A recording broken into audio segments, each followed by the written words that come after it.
Before Tesla, you could only send electricity 1 mile just for lighting. After Tesla, you could run factories 400, 500, 600 miles in all directions. They get a story and they repeat it over and over. They have no proof of any of it. They never found a mummy in a pyramid. Did Nikola Tesla find the secret to unlimited energy? And is there a plot to hide his findings?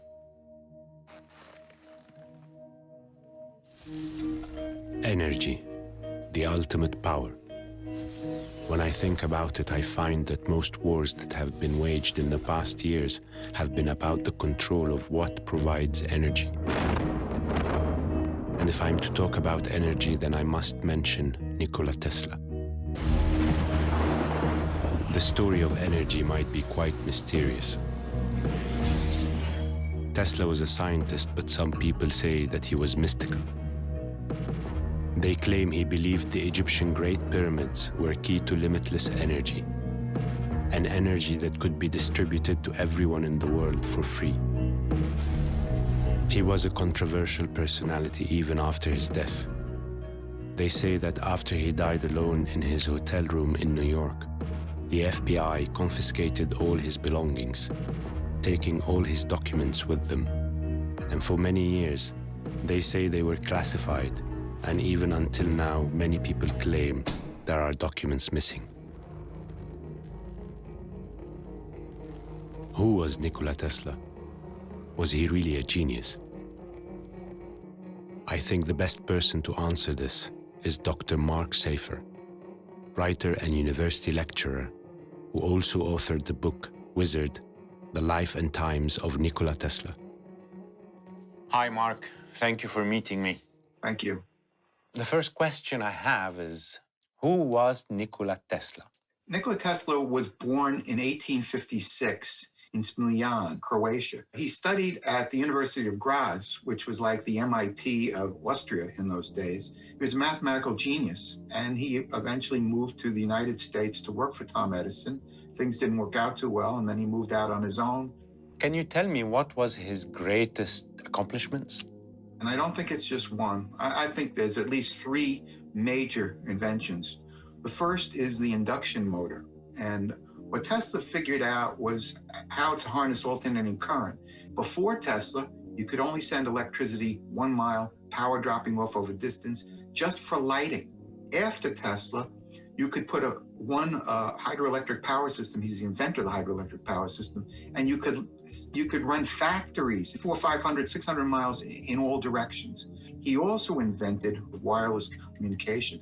He invented what became the radio and cell phone technology, the ability to multiply frequencies and created an unlimited number of wireless channels. We talk about Hertz waves, but they're not really Hertz waves. They're Tesla waves. All of our computer systems run on the binary code, and he really is the forerunner to all that. So I think those are his 3 major inventions. That's really big. One of Tesla's most spectacular projects was the Wardenclyffe Tower that was in New York. With it, he wanted to send wireless electricity across the globe. In 1898, he was doing big experiments in downtown New York City, and it was scary. So he moved all the way out to Colorado to test his wireless inventions and met with J.P. Morgan, and Morgan gave him $150,000 to build a tower. Tesla read an article that Marconi was using his equipment, and he freaked out. So he doubled the size of the tower because he figured, I'm not going to just send impulses from New York to London. If I build a tower twice that height, I can send it all over the world, and Morgan will make even more money. But Morgan didn't just pull the funding, he blocked other investors. And the reason he blocked Tesla, I think, is because he was partly afraid that maybe Tesla was right. Maybe you could send electrical power without wires. And Morgan had rubber plantations. You have the rubber around the wires. He had copper mines. He had lumber yards. He wanted telephone poles. He wanted wires. He wanted to sell copper. He wanted to sell rubber. I read that some people claim that Tesla saw the Great Pyramid as a power generator. And they say that he built his tower that generates power from nature using the same engineering principles as the ones used to build the Great Pyramid. Have you considered that this could be nonsense? This is a good question, of course, and I may just know someone who could answer it. Why are there people who believe there is a strong connection between the Great Pyramids and great energy? The film producer and director, Carmen Bolter, made a 5-part documentary titled The Pyramid Code, which focuses on the pyramids and other ancient structures in Egypt. I watched this documentary series to search for new information. Nikola Tesla sought to provide the world with free, wireless electricity for everybody on Earth. He discovered that electricity occurred naturally throughout the Earth's atmosphere and ground. This energy was not the kind of energy that we have that pollutes. It was a completely passive energy that had no byproducts. If the pyramid fields and the network of underground tunnels are still there, why don't they generate energy the way they used to? What did Tesla see in the pyramids other than they are giant tombs? I'd like to ask Carmen this question. Hi, Carmen. Carmen, can you explain to me why do you think the Great Pyramids of Giza in Egypt were not tombs? It has nothing to do with that. And they keep repeating. They get a story and they repeat it over and over, and they get the students to repeat it to get their mark, to get out of college. And none of it, they have no proof of any of it. They never found a mummy in a pyramid. Why do you think they were power generators? Christopher Dunn has shown how the pyramids could have been used as energy plant.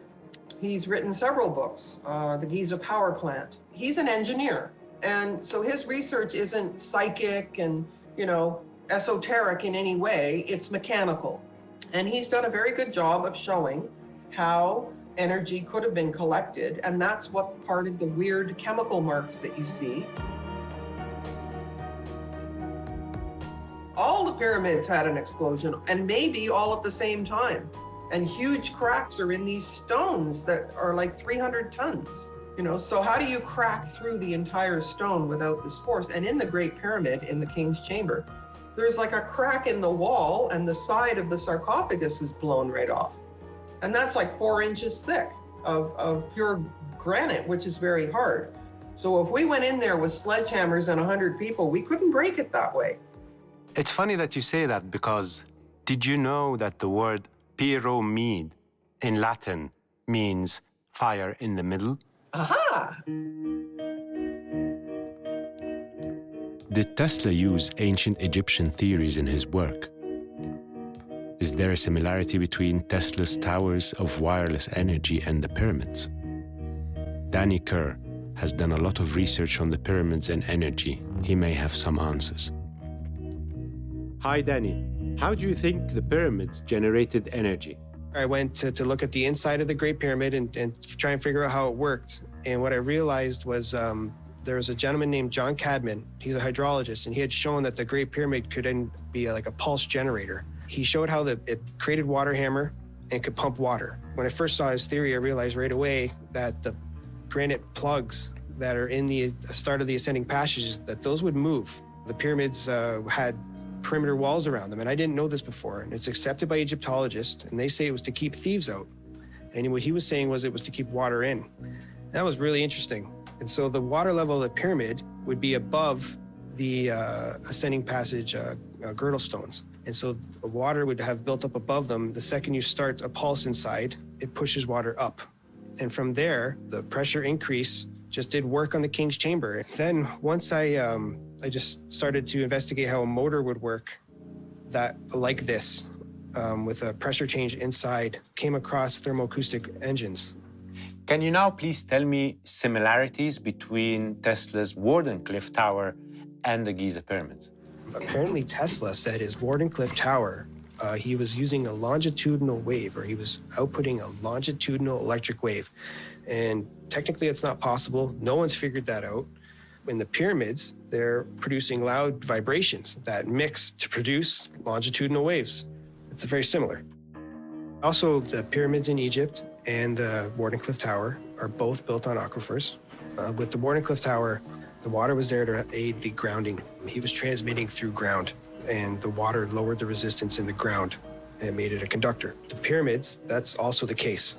Not only are they water powered, they are built above an aquifer, and they were sat in pools, we think. Tesla's Wardenclyffe Tower was low frequency. So is the Great Pyramid. That's another similarity. Both have the capability to transmit worldwide. It seems that there can be a similarity in principles between the energy tower built by Tesla and the Great Pyramids built by ancient Egyptians. Could this be a coincidence? And why has there been no one until today who tried using this technology?